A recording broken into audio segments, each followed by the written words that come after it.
الحمد لله نحمده ونستعينه ونستغفره ونؤمن به ونتوكل عليه ونعوذ بالله من شرور أنفسنا ومن سيئات أعمالنا من يهده الله فلا مضل له ومن يضلله فلا هادي له ونشهد أن سيدنا ومولانا محمدا عبده ورسوله أرسله بالحق بشيرا ونذيرا وداعيا إلى الله بإذنه وسراجا منيرا. أعوذ بالله من الشيطان الرجيم. بسم الله الرحمن الرحيم. يا أيها الذين آمنوا كتب عليكم الصيام كما كتب على الذين من قبلكم لعلكم تتقون. قال النبي صلى الله عليه وسلم شعبان شهري رمضان شهر الله أو كما قال صلى الله عليه وسلم. اللہ رب العزت نے بہت قیمتی مہینہ ہم سب کو دیا ہے اور وہ مہینہ ہے شعبان کا جس میں ہم گزر رہے ہیں، کیونکہ شعبان کے مہینے کی فضیلت بھی ہے. اللہ کے نبی رجب کا چاند نظر آتا تو دعا فرمایا کرتے تھے، اللہم بارک لنا فی رجب و شعبان وبلغنا رمضان. یہ دعا ہے اللہ کی، یعنی رجب شروع ہوتے ہی دعا ہے، اے اللہ رجب اور شعبان میں برکت دے اور رمضان تک پہنچا دے. اگر مستقل جو دعا پڑھتا رہے گا کیا رمضان تک نہیں پہنچے گا؟ جب اللہ سے دعا ہے تو اللہ اس کے رمضان بھی کر دے گا، رمضان کر دے گا. لیکن وہ ہر ایک کے ہو رہے ہیں، لیکن اس کے رمضان میں برکت ہوگی. یہ دعا کی برکت سے روزے آسان ہوں گے، تراویح آسان ہوگی، قرآن پڑھنا آسان ہوگا. اور جو دعا کا اہتمام نہیں کرے گا مقدر کی موت تو آنے والی ہے. 100 سال پر بھی آ جائے، 60 سال پر بھی آ جائے، لیکن وہ قابل رشک موت ہے جس موت کو اللہ ایسا دے دے جیسے آٹے میں سے بال نکالتے ہیں. ورنہ موت کی تکلیف بہت بڑی تکلیف ہے. جیسے زندہ اگر کسی بکرے کی یا بکری کی کھال نکالی جائے اس کو جیسی تکلیف ہوتی ہے، ایسی ہی تکلیف انسان کے روح نکلتے وقت ہوتی ہے. اللہ ہماری حفاظت. اس لیے آج سکرات کی موت، سکرات کے عالم میں جب انسان ہوتا ہے پریشان ہو جاتا ہے. اس لیے ہر نماز کے بعد یہ 5 مرتبہ دعا جو پڑھے گا اس کی موت اچھی آئے گی. کون سی دعا ہے؟ اللہم بارک لی فی الموت و فیما بعد الموت. یہ دعا کون سی دعا؟ اللہم بارک لی فی الموت و فیما. یہ دعا جو ہے پڑھنے کا اہتمام کریں. اللہ کے نبی صلی اللہ علیہ وسلم جب رمضان شروع ہوتا تھا تو اللہ کے نبی کا بیان ہمارے اپنے سامنے ہے. اللہ کے نبی بیان کرتے تھے. آج سب سے بڑی ہماری اپنی کمی یہ ہے کہ ہم ہمارے اپنے لیے رمضان کو کیا سمجھتے ہیں، اور اللہ کے نبی رمضان شروع ہونے کے بعد بیان کریں گے. انشاءاللہ وہی بیان ہم پڑھیں گے اور پڑھ کر اس کی تشریح. اللہ کے نبی کا بیان سے بڑھ کر کس کا بیان ہے؟ اللہ اکبر. اس لیے آج فضائل اعمال کو ہم بہت ہلکا سمجھتے ہیں. اللہ ہم سب کی حفاظت فرمائے. یہ ایسی کتاب ہے جو معتمد ہے، ہزاروں کی زندگیاں بدلی ہے اس کتاب سے. اللہ ہم سب کو یہ بات سمجھا دیں. اس لیے اللہ کے نبی صلی اللہ علیہ وسلم کی تقریر دیکھو یہاں لکھ کر ہے حضور صلی اللہ علیہ وسلم کی تقریر کب رمضان شروع ہوتے وقت میں یہ تقریر اللہ کے نبی کیا کرتے تھے.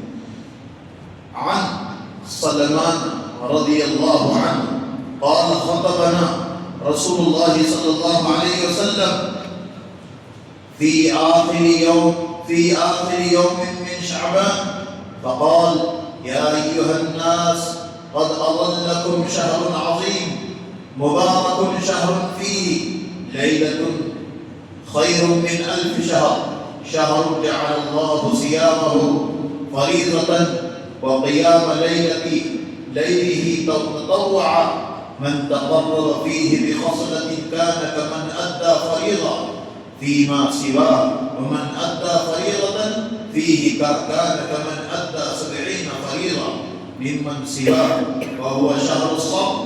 الصبر ثوابه الجنة وشهر المواساة وشهر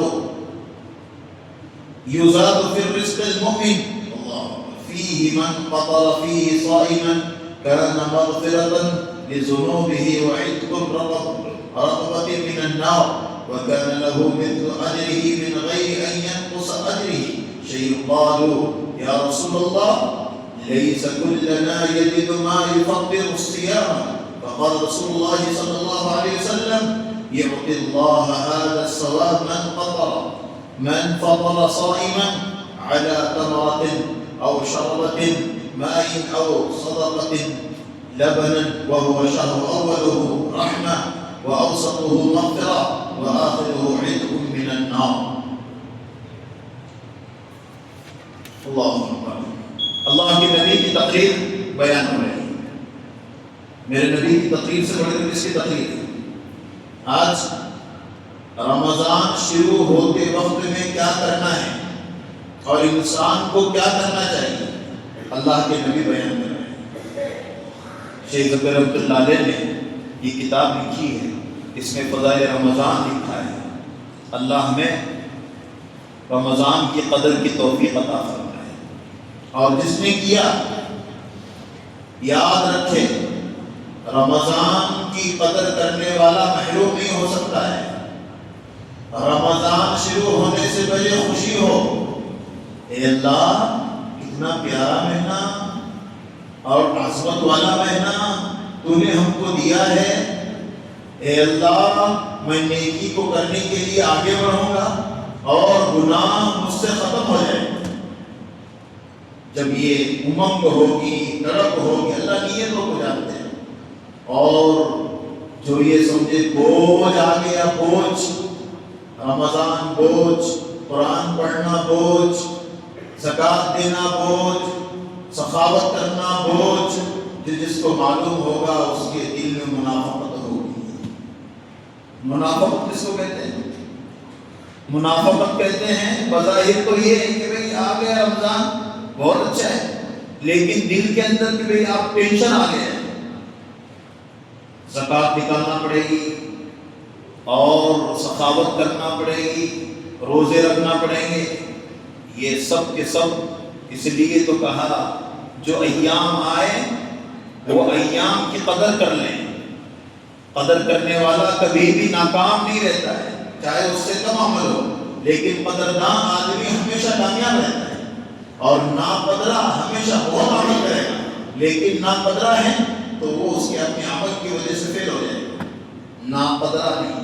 اس لیے اللہ کے دین کی قدر عظمت ہمارے اپنے پاس ہوگی, اللہ کی قسم اللہ کامیاب کرے گا. صحابہ کم عمر میں بہت کچھ لے کر گئے, بہت کچھ لے کر گئے.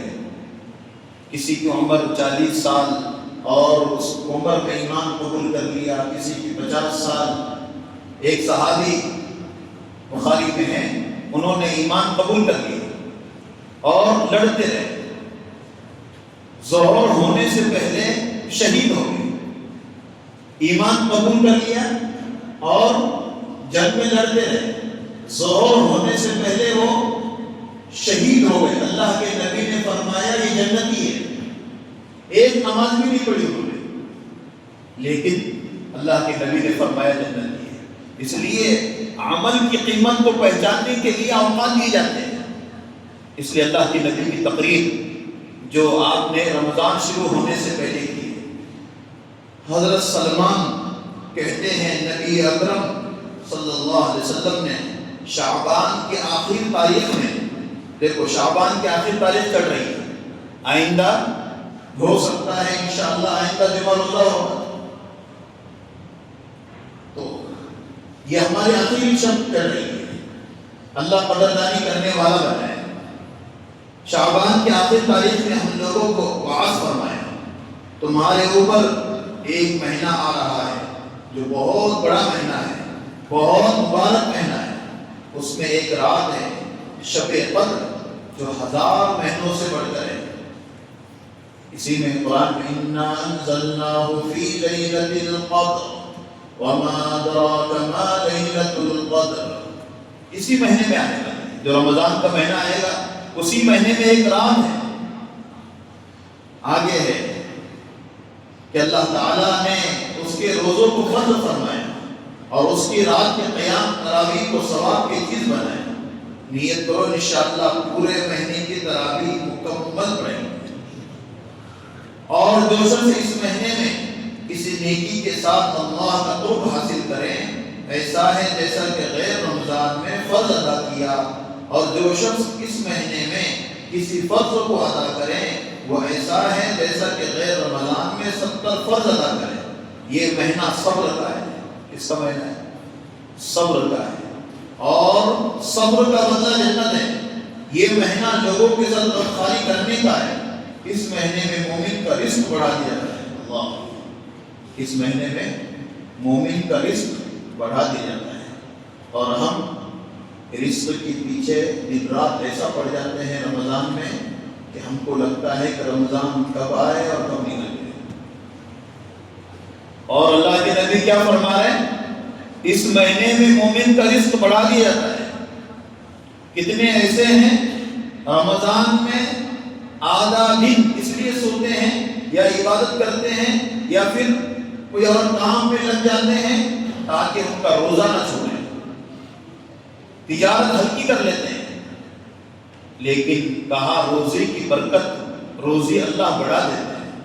رمضان میں روزے اور تراویح کی وجہ سے، روزی کی وجہ سے نہ چھوڑے، تراویح چھوٹ رہی ہے، فرض جو ہے روزے چھوٹ رہے، اللہ کے نبی نے فرمایا کہ مومن کا رزق بڑھا دیا جاتا ہے۔ جو شخص کسی روزے دار کا روزہ افطار کرائے اس کے لیے گناہوں کے معاف ہونے اور آگ سے خلاصی کا سبب ہوگا، روزے دار کے ثواب کے مانند اس کے ثواب ہوگا، مگر اس روزے دار کے ثواب سے کچھ کم نہیں کیا جائے گا۔ صحابہ نے عرض کیا یا رسول اللہ، ہم میں سے ہر شخص کو اتنی وسعت نہیں رکھتا کہ روزے دار کو افطار کرائیں۔ آپ نے فرمایا پیٹ بھر کر کھلانے پر بھی موقوف نہیں، ثواب تو اللہ ایک کھجور سے کوئی افطار کرائے یا ایک گھونٹ پانی پلا دیں یا ایک گھونٹ لسی کا پلا دیں، اس پر بھی مرحمت فرما دیتے ہیں۔ ایسا نہیں ہے کہ پیٹ بھر کر ہی کھلائیں، بلکہ ایک لسی، ایک گلاس لسی پلا دیں، ایک کھجور دے دیں۔ کتنا غریب سے غریب آدمی کر سکتا ہے۔ کتنے لوگ ہیں ان کے دسترخوان وسیع ہو جاتے ہیں، کتنے لوگ ہیں افطار کے وقت میں دسترخوان بچھا دیتے ہیں، مہینہ بھر ان کے دسترخوان کا وسیع ہونا ان کے اپنے رزق کو بڑھا دیتا ہے۔ آج ہماری اپنی سوچ یہ ہے کہ مالدار ہی دعوت کرائے، ہم نہیں کرا سکتے۔ اللہ کے نبی فرما رہے ایک کھجور کیوں نہ ہو، ایک لسی کا گلاس کیوں نہ ہو، اس پر بھی ثواب ہے۔ اس لیے رمضان یہ سخاوت کا مہینہ ہے۔ سخاوت 10 روپے ہمارے پاس ہیں وہ بھی دے دے یا 1000 ہے وہ بھی دے دے، 10 روپے دینے والے کو بھی ثواب ہے اور 1000 دینے والے کو بھی ثواب ہے۔ اللہ نے مالدار بنایا، کسی کو غریب بنایا۔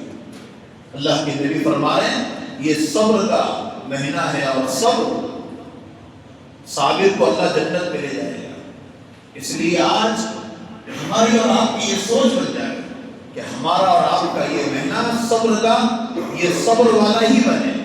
اس لیے اس مہینے میں گالی گلوچ، اس مہینے میں ایک دوسرے کو برا بھلا بولنا، اس مہینے میں اپنی بیوی پر ظلم کرنا، بچوں کو ستانا، یہ صحیح نہیں ہے۔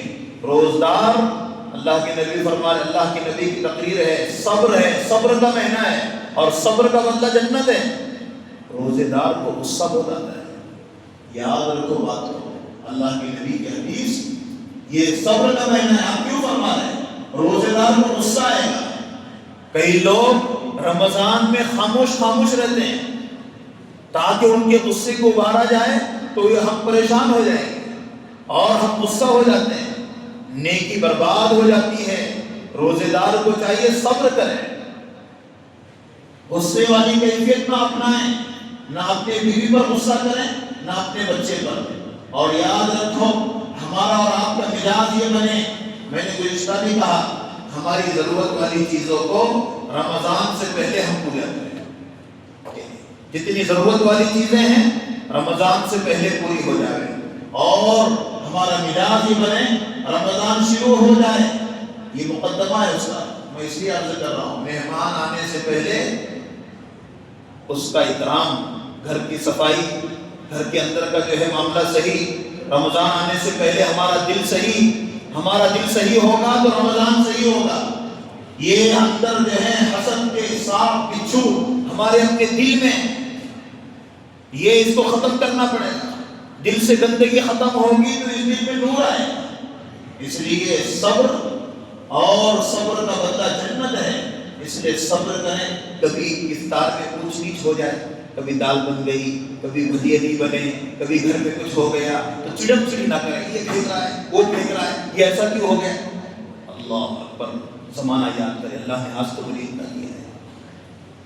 خود کام کریں، گھر کے اندر خود کام کریں، اگر محسوس ہو جائے اس کی کمی ہے کوئی بات نہیں، سحری میں اگر تازہ نہ بنے، کبھی اونچ نیچ ہو گیا تو غصہ نہ کریں، صبر کا بدلہ جنت ہے۔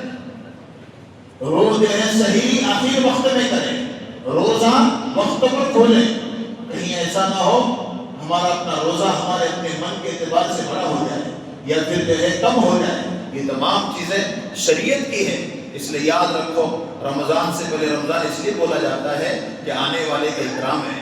آپ کہیں گے ابھی تو 8 دن باقی ہے اور مولانا رمضان کے اوپر ہی بات کر رہے ہیں، یہ بہت بڑا مہینہ ہے، کسی کو ایک کو کھانا کھلا دیا رمضان کے روزے معاف۔ اور یاد رکھو ایک روزہ رمضان کا جان بوجھ کر اس نے چھوڑ دیا، جان بوجھ کر۔ علماء نے لکھا ہے ایک روزہ اگر وہ چھوڑا ہوا سال بھر تک رکھے، رمضان کے ایک روزے کی برابری نہیں کر سکتا ہے۔ اور ہم سمجھتے ہیں قضا کر دیا، قضا ہوتا ہی نہیں جان بوجھ کر چھوڑنے سے۔ الٹی ہونے سے روزہ ٹوٹے گا، لیکن کب؟ جب کہ منہ بھر کر ہو، بہت بیمار چکر آ گئے گر گیا، روزہ ٹوٹ جاتا ہے۔ یہ آزاد ہے، ڈاکٹر نے کہا روزہ نہ رکھوانا شکل ہے، لیکن جان بوجھ کر روزہ نہ چھوڑیں۔ اور کوئی بڑے روزے نہیں، چھوٹے روزے نہیں، زبانوں پر بڑے روزے رکھو۔ کون سے بڑے روزے؟ 18 گھنٹے کے روزے، 20 گھنٹے کے ہیں، سورج ادھر سے نکل رہا ہے، کس اعتبار سے بڑے؟ کوئی بڑے نہیں، سب روزے ایک جیسے ہیں۔ اس لیے رمضان میرے نبی کی تقریر ہے، صبر کا مہینہ ہے، صبر کا بدلہ جنت ہے، سخاوت کا مہینہ ہے، ایک دوسرے کو دیں، ایک دوسرے کو دینے لینے کا مزاج بنائیں، اور زکوٰۃ رمضان سے پہلے لکھیں، زکوٰۃ اور رمضان شروع ہوتے ہی دیں، اور پورا مہینے دے سکتے ہیں، رحمت والے مہینے میں، مغفرت والے مہینے میں، آگ سے آزادی والے مہینے میں یہ دے سکتے ہیں۔ اس لیے رمضان سے پہلے یہ تمام چیزیں کرنے کی ہیں، جس کی زندگی اصولوں کے ساتھ ہے، موت کا بھروسہ نہیں ہے۔ یاد رکھو، میں نے بہت بڑا عنوان ہے کہ آدمی مقروض مرتا ہے اس کی روح معلق رہتی ہے۔ ہمارے اپنے لیے ہم کس سے جو ہے قرض لے رہے ہیں، کس کا قرض ہمارے اوپر ہے، لکھ کے رکھیں اس کو۔ اللہ کی قسم، مرنے کے بعد یہ تمام چیزیں، مولانا اشرف علی تھانوی نے لکھا ہے بہشتی زیور میں، اگر کوئی کسی کا ایک آنا کسی کے ذمہ ہوگا، کل قیامت کے دن 700 مقبول نمازیں دینا پڑیں گی۔ 700 مقبول نمازیں، پڑھی ہوئی نمازیں نہیں ہیں۔ آج جیب میں پیسے نکلتے نہیں، دیں گے کل، دیں گے پرسوں، دیں گے، پتہ نہیں موت کا کب آئے گی۔ اس لیے اللہ سے دعا کریں، اللہ ہمیں مقروض نہ بنائیں، اللہ ہمارے اپنی زندگی میں اطمینان دے، اور دعا کا خوب اہتمام رمضان رمضان میں کریں. رحمت والا عشرہ ہے, رحمت کی دعا ہے. اللہم رحمتک ارجو فلا تکلنی الی نفسی طرفۃ عین واصلح لی شانی کلہ. یہ دعا ہے. اللہ کے نبی نے دعا کی رحمت کی. اللہم انک عفو کریم تحب العفو فاعف عنا یا کریم. اللہ کے نبی نے دعا کی ہے نسألک علما نافعا وعملا متقبلا ورزقا حلالا طیبا وشفاء من کل داء. یہ رحمت کی اور مغفرت کی دعائیں ہیں جو ہمارے اور آپ کے سامنے پڑھی جاتی ہیں. اس لیے رمضان میں دعا یاد کریں, قرآن پڑھیں, اپنے زبان کو تالا لگائے. تالا من صمت نجا, جو خاموش رہے گا نجات پائے گا. روزے میں اللہ کا ذکر کریں, استغفار کریں, ابھی سے ابتدا کریں. آنے سے پہلے کسی کا استقبال ہو تو کتنا خوش ہوتا ہے. رمضان آنے سے پہلے استغفار بھی شروع ہو جائے. ہمارے اپنے کھانے کے اوقات بھی 2 وقت پہلے سے ہونا چاہیے, ہو جائے. اور یہ رمضان کا استقبال اس لائن سے کریں کہ مجھے پورا مہینہ روزہ رکھنا ہے. ابھی سے نیت کر لو انشاءاللہ. ایک روزہ نہیں چھوٹے گا. بڑے بڑے بوڑھے لوگ روزہ رکھتے ہیں اور ہم جیسے جوان اپنے آپ کو پیچھے کھینچ رہے ہیں معمولی بہانے پر. اللہ کے نبی کی تقریر میں ہے کہ روزے دار کے روزی جو ہے اللہ بڑھا دیتا ہے, رزق بڑھا دیتا ہے. اس لیے میں نے اللہ کے نبی کی تقریر کو بیان کیا. جب شعبان کا مہینہ آتا تھا, اللہ ہم سب کو ہمارے اپنی نیتوں کے اعتبار سے ہم سب کو پابند بنائے. اللہ ہم سب کو ہمارے, اور دیکھو مستورات پر روزے فرض ہے, یاد رکھو. عورتوں پر روزے فرض ہیں, مردوں پر فرض ہے. بالغ بچی ہے اس پر فرض ہے. نماز فرض ہے ان پر. مصلی لائیں, گھر میں مصلی ہو, بچی کو کہو آپ پر نماز فرض ہے, آپ کو پڑھنا پڑے گی. اور نوافل اپنے گھر میں پڑھو. قرآن بچی کے بازوں میں, گھر والوں کے بازوں بیٹھ کے پڑھو. 2 پارے پڑھو, وہ بھی پڑھیں گے آپ کے پاس. موبائل کو اپنے آپ کی موبائل کی ناڑی دبا دو, فیس بک بند کر دو, نیٹ بند کر دو رمضان میں اللہ کے لیے, اور صرف تعلیم کے لیے موبائل استعمال کرو. اللہ کا ذکر, اللہ کی تسبیح, قرآن یہ پڑھنے کا اہتمام کرو. اللہ کی قسم اللہ نوازنے کے فیصلے کرے گا. حکیم اختر صاحب کہتے ہیں اگر ایک رمضان کسی نے جان بوجھ کر روزے نہیں رکھے, تراویح نہیں پڑھی, اللہ 11 مہینے تک اس کے رزق کی برکت ختم کر دیتے ہیں. ایک مہینہ اگر کسی نے اللہ کے لیے تمام چیزیں برداشت کی, اللہ 11 مہینے تک رزق کے دروازے کھول دیتے ہیں. اللہ میرے لیے بھی آسان فرمائے, ہم سب کے لیے آسان فرمائے. وآخر دعوانا